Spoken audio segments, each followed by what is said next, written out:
Hi guys, আসসালামু আলাইকুম। আপনারা সব কেমন আছে? এখানে আমার আজকের রান্নার ব্লগ নিয়ে এসেছি।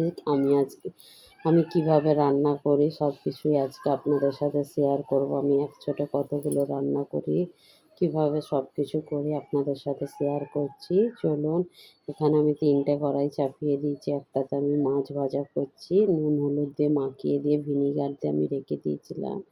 আর এটাতে আমি ঝিঙে যেটাকে বলে ওটার খোলা আমি ছাড়িয়ে কেটে রেখে দিয়েছি, ওটাকে ভাজা করব অল্প করে আলু দিয়ে। আর এখানে মাছ দিয়ে ঝিঙের ঝোল বানাবো।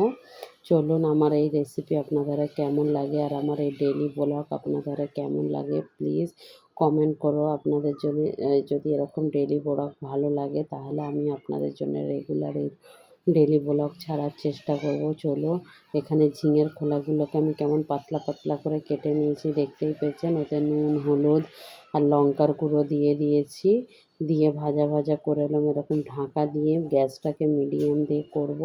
এখানে পেঁয়াজটা ভাজা হয়ে গেছে, ওর উপরে আলুটা দিয়ে দিলাম।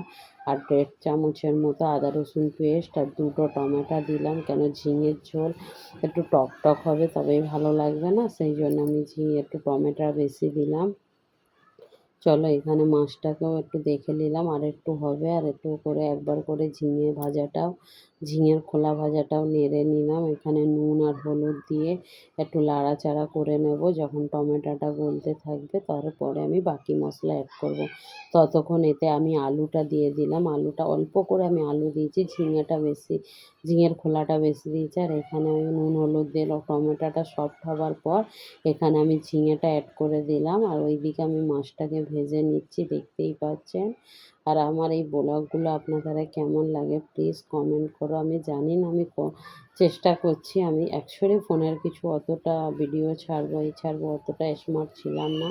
আমি জাস্ট ইউটিউবেতে দেখছি আর একটু করে বানাবার চেষ্টা করছি। এখানে আমি দিয়ে দিলাম ধনে আর কাশ্মীরি লঙ্কার গুঁড়ো, ওটা দিয়েও লাড়াচাড়া করে নেব। যখন দেখবো একটু মশলা থেকে তেল ছেড়ে দিয়েছে, বাকি পানি অ্যাড করে নেব। এখানে দেখতেই পাচ্ছ মাছটাও দেখা হচ্ছে, এখানে ঝিঙের খোলা ভাজাটাও হালকা হালকা করে লাড়া হচ্ছে।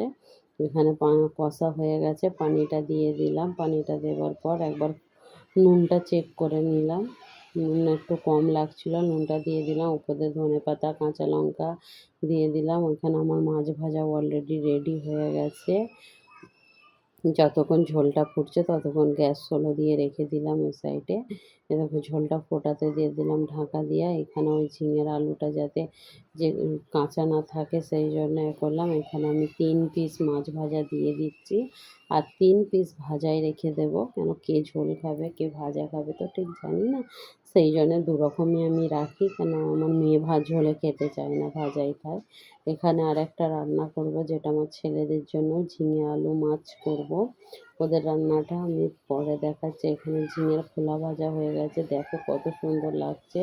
আপনারা ঝিঙের খোলা ফেলবেন না, পারলে একবার এরকমভাবে বানাবে। আর এইখানে আমার ছেলেদের ঝিঙের ঝোল পাতলা বানিয়েছি। চলুন, এবার এই মাছের ঝোলটা ঢেলে দেখাচ্ছি, কত সুন্দর লাল লাল ঝাল ঝাল ঝিঙের ঝোল এই গরমের ঠান্ডার জন্য। আর এখানে ভাত হয়েও গেছে, চলো পরিবেশন করে দেখিয়ে দিলাম। আর কেমন লাগলো আমার এই ভিডিওটা প্লিজ কমেন্ট শেয়ার সাবস্ক্রাইবার করবেন।